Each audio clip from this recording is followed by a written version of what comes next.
Children have reached out, and we're cooperating with them to try to get as much help as we can. Obviously, these 4 kids miss their mom. We are continuing to follow the very latest on the major search for a missing mother. Olmos Park Police releasing a new photo related to this case.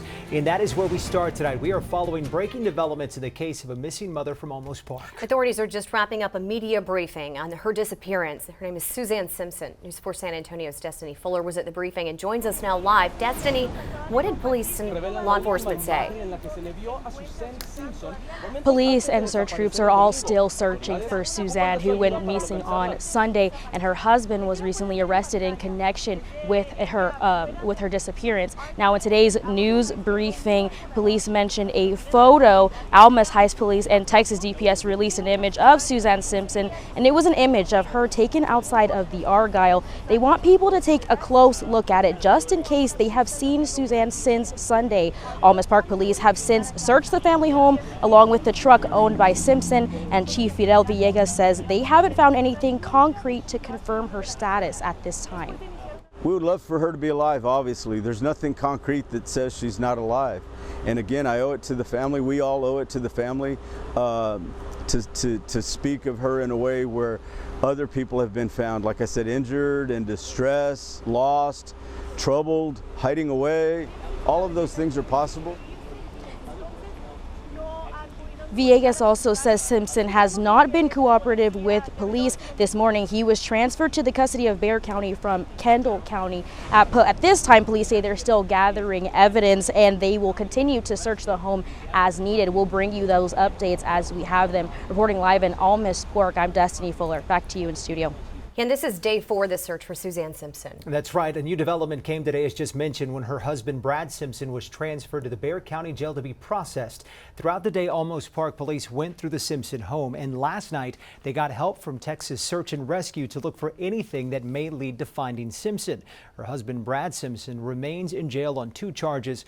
One on assault and unlawful restraint. We've also learned that Brad's brother, Bart Tinsley Simpson, posted this on Facebook, saying in part, "Our family is devastated by the disappearance of our beloved Suzanne.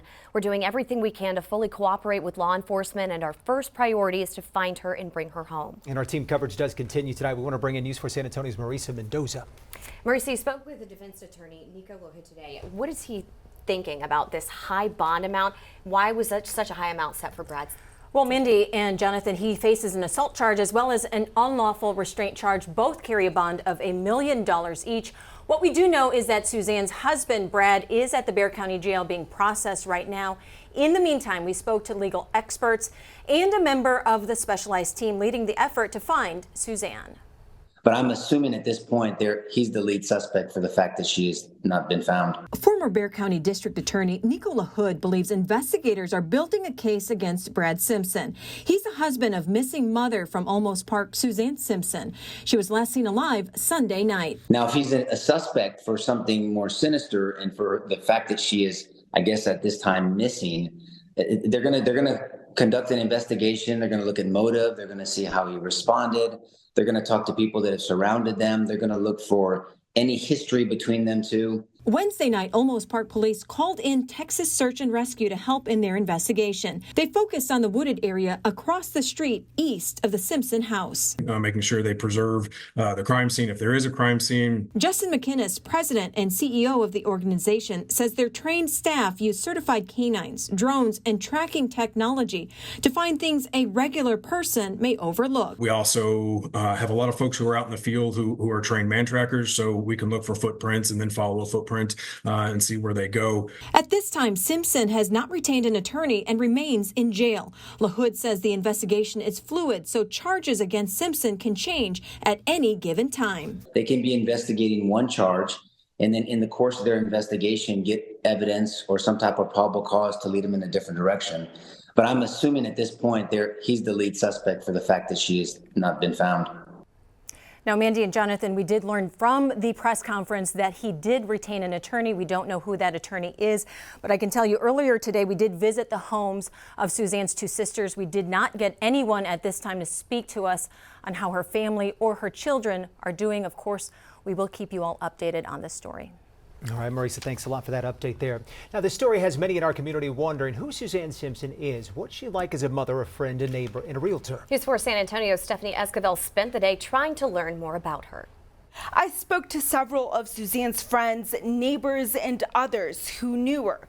It's a sensitive case and none of them wanted to go on camera, but all of them described Suzanne as a giving and dedicated woman.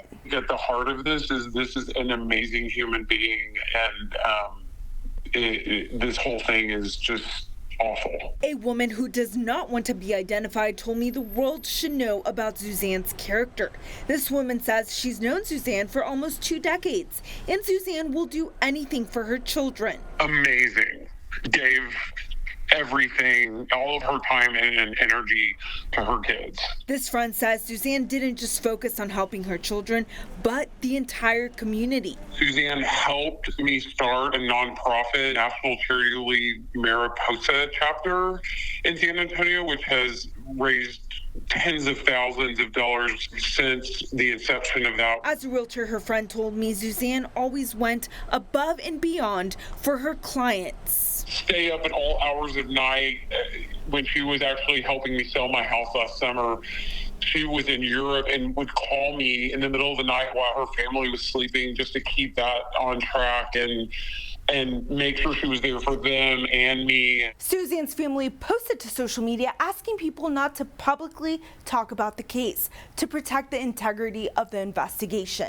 In studio, Stephanie Esquivel, News 4 San Antonio. Thank you for watching. Please like and subscribe to get all the latest news right here.